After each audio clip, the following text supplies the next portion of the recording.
जटाई भी कहते हैं, बाल भी कहते हैं, रेशे भी कहते हैं। तो ये सारे के सारे जितने हो सकते हैं हम निकाल लेंगे। और इसे आप फेंके नहीं, ज्यादातर लोग इसे निकाल कर फेंक देते हैं, पर हम इसे फेंकने वाले नहीं हैं। इसका भी इस्तेमाल हम आगे करने वाले हैं। तो फिलहाल हम इसे साइड में रख देते हैं और नारियल को तोड़कर ले लेते हैं। तो देखिए एकदम फ्रेश कोकोनट है, आप देख सकते हैं। और कितना सारा फ्रेश पानी हमें यहाँ पे मिला है। ये बहुत ही हेल्दी टेस्टी वाटर है। मैं तो इसे अभी पीने वाली हूँ, थोड़ा एनर्जी भी तो मिल जाएगी। अब इसके अंदर ये जो आप सफेद सा नारियल देख सकते हैं कितना फ्रेश है, एकदम परफेक्ट है। तो इससे ना हम क्या करेंगे ना, इसका जो अंदर का जो हिस्सा है वो हमें लेना है। ये देखिए इसके सारे पीसेस मैं इस तरह से कट करके ले रही हूँ। अब जो ये नारियल का शेल बचा है इसे भी आप फेंके नहीं, ये भी बड़े काम की चीज होती है। तो इसे मैं साइड में रख रही हूँ। और जो ये कटा हुआ नारियल का हिस्सा है इसे थोड़ा धोकर ले लेती हूँ। इसके ऊपर पूरा जो नारियल के छाल का था ना वो सब लग गया है, तो धो के ले लेते हैं। अच्छे से धोकर साफ करके मैंने ले लिया है। अब आप चाहो तो इसके पीछे का जो आपको ब्राउन हिस्सा दिख रहा है आप इसके बिना भी इस्तेमाल कर सकते हैं, सिर्फ व्हाइट वाला हिस्सा ले सकते हैं, बट मैं इसके साथ ही इस्तेमाल करने वाली हूँ। तो क्या करेंगे, इसको ना हमें पीस कर लेना है। इसलिए मैंने यहाँ पे मिक्सी का जार लिया है। इसमें आधा नारियल में डाल रही हूँ क्योंकि पूरा एक साथ नहीं आने वाला है, मिक्सर का जार छोटा है। अगर आपके पास बड़ा जार है तो आप एक साथ भी इसे पीस सकते हैं। तो इसके साथ ही मैं इसमें डालूंगी पानी और इसे ढक देंगे। चलिए पीस लेते हैं। ये देखिए पीस कर ये बिल्कुल रेडी है। अब यहाँ पे मैंने एक बाउल और छलनी ली है, इसमें इसे पिसा हुआ जो नारियल है ये पूरा डाल देंगे और अच्छे से निचोड़ कर ले लेंगे। आप देख सकते हैं कैसे नारियल का जो दूध है अलग होने लगा है। अब जो ये छलनी में बचा हुआ नारियल है इसे हम फिर से मिक्सी के जार में डालेंगे, फिर पानी डालेंगे और फिर से इसे पीस लेंगे। पीसने के बाद फिर से हमें इसे छान लेना है। तो हर एक बैच के लिए मैं इसे 2 टाइम इस तरह से ग्राइंड करके छान कर लेने वाली हूँ, जिससे कि हमें ना बहुत ही अच्छा गाढ़ा दूध मिलेगा। अच्छे से निचोड़ कर लेंगे, जितना हो सके उतना इसका दूध जो है अलग कर लेंगे। और ये जो बचा हुआ है इसे हम थाली में रखते जाएंगे। कितना छोटा छोटा हो गया, देखिए ड्राई लग रहा है ना एकदम से, मतलब इसके अंदर जितना भी दूध था हमने ऑलमोस्ट निकाल लिया है। और अब यहाँ पे बाउल में आप देख सकते हैं बाउल भरकर हमें दूध मिला है। एकदम प्योर कोकोनट मिल्क है, बिना मिलावट के, बिना प्रिजर्वेटिव के।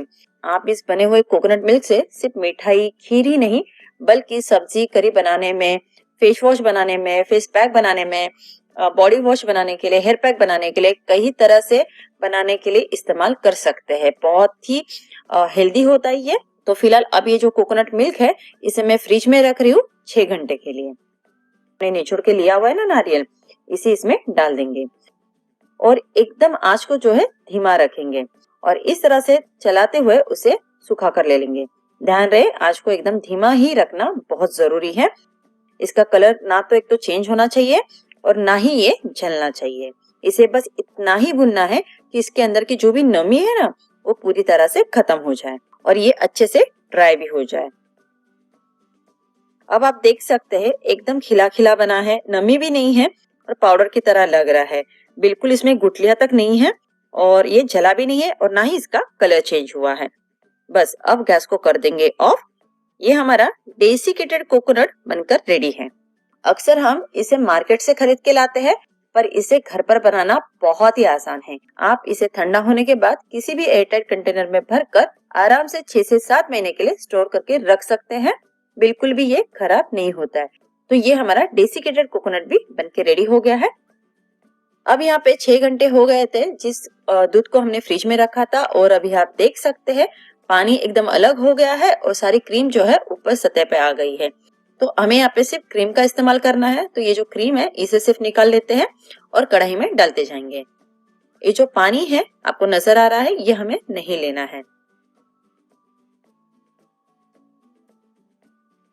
अब इस कढ़ाई को हम गैस पे चढ़ा देते हैं। आंच को जो है हाई फ्लेम पे रखेंगे और इसे अच्छे से मेल्ट होने देंगे। अब यहाँ पे जो बाउल में पानी बचा है इससे आप फेंके नहीं, आप इसे दाल सब्जी बनाने में इस्तेमाल कर सकते हैं। तो फिलहाल मैं इसे साइड में रखती हूँ, जब मैं सब्जी बनाऊंगी तब मैं इसका इस्तेमाल करूंगी।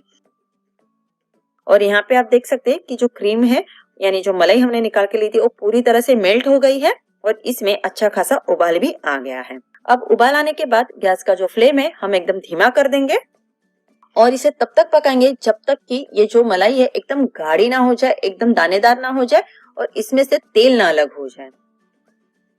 अब यहाँ पे जो हमने नारियल की चटाई रखी थी, जो छाल रखी थी, क्या करेंगे, इसे ना इस तरह से रफली तोड़कर मिक्सी के जार में डालते जाएंगे और इसे अब पीस लेते हैं। ये देखिए इस तरह से इसका पाउडर बनकर रेडी हो गया। अब जितनी छाल है उस हिसाब से इसका पाउडर भी बनेगा। अगर आपने ज्यादा लिया है तो ज्यादा पाउडर बनेगा, अगर मोटे मोटे रेशे हो तो आप उसे निकाल दे। अब इस तरह के जो फूल होते हैं जो कि हम हमारे घर के मंदिरों में भगवान को चढ़ाते हैं, बट आप ना उसे फेंके नहीं, आप इन्हें ना धूप में या फैन के नीचे सुखा कर ले सकते हैं।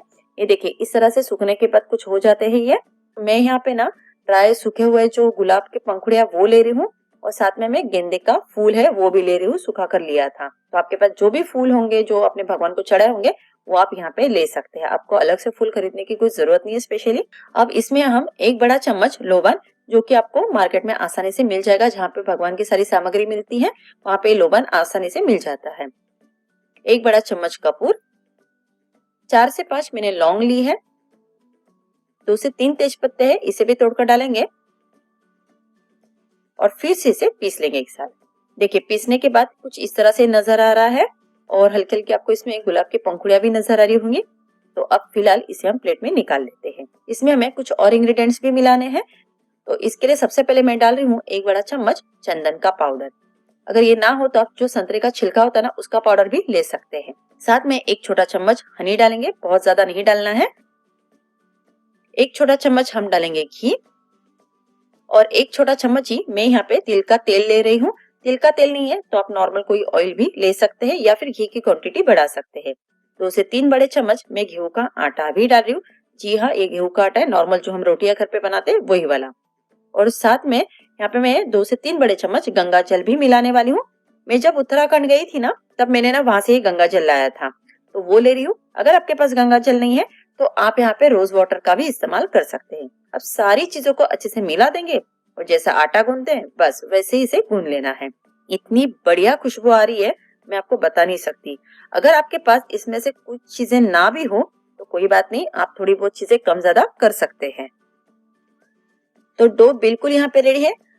अब हम इसमें से थोड़ा थोड़ा मिक्सचर लेंगे और इस तरह का शेप देते जाएंगे। देखिए शेप आप कई तरह से दे सकते हैं, जो भी आपको पसंद है, और साइज भी आप मोटी छोटी रख सकते हैं। इसमें हमने लौंग तेज पत्ता डाला है, ये ना हमारे घर की जो भी निगेटिविटी होती है उसको दूर करता है। और साथ ही में हमने इसमें गंगा जल डाला है, लोबान है, कपूर है, फूल है, तो ये हमारे घर में पॉजिटिविटी लेकर आता है।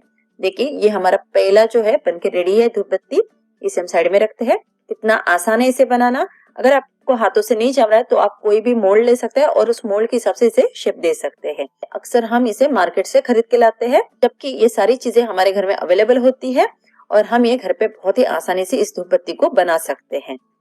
तो सारी मैंने यहाँ पे धूप बत्ती बनाकर रेडी कर ली है। टोटल यहाँ पे इतने मिक्सचर में 8 बत्तियां बनके रेडी है। अब ना ये हल्की गीली है तो इसे हम फैन के नीचे सूखने के लिए रख देंगे। आप चाहो तो इसे धूप में भी सुखा सकते हैं और सूखने के बाद ही हम इसका इस्तेमाल करेंगे। अब देखिए अब ये पूरी तरह से दानेदार हो गया है और आप देख सकते हैं कि काफी सारा तेल भी नजर आ रहा है। ये जो तेल आपको नजर आ रहा है ना, यही ओरिजिनल नारियल का तेल है, यानी कि कोकोनट ऑयल है। गैस को अब ऑफ कर देंगे क्योंकि इससे ज्यादा इसे हम नहीं पकाएंगे। और ये जो सारा तेल है इसे हम छान लेते हैं। हम सभी जानते हैं कि कोकोनट ऑयल कितना हेल्दी होता है हमारे बालों के लिए, हमारे शरीर के लिए। घर पे जब हम इस तरह से तेल बनाते हैं तो इसका जो कलर है बिल्कुल ऐसा ही होता है, ना कि सफेद होता है। मार्केट में जो तेल मिलता है वो आपको सफेद नजर आता होगा। बहुत ही रिच ऑयल है, तो आप इसे बनाने के बाद कोई भी कांच की बोतल में, प्लास्टिक की बोतल में भरकर आराम से रख सकते हैं और साल भर तक आराम से स्टोर करके भी रखा जा सकता है इसको। तो यहाँ पे हमने एक नारियल से डेसिकेटेड कोकोनट, नारियल का तेल, नारियल का दूध हमें मिला है और ये जो हमने नारियल के जटाऊ से धूप बत्ती बनाई थी, आप देख सकते हैं इसे मैंने अभी जला लिया है और जलाने के बाद बहुत ही अच्छी खुशबू तो आ ही रही है, साथ में पॉजिटिविटी भी फील हो रही है। तो देखा ना, एक नहीं बल्कि 4 चीजें हमने इस एक नारियल से बनाई है। इसे बनाना बहुत ही आसान है, बहुत ही कम समय लगता है। तो आप भी ये सारी रेसिपी ट्राई करें और बताएं कि कैसे लगी। अगर आपको मेरी ये रेसिपी इंटरेस्टिंग लगी है तो मुझे लाइक और सब्सक्राइब करके सपोर्ट जरूर करें और अपने दोस्तों में इस रेसिपी को शेयर करना ना भूलें।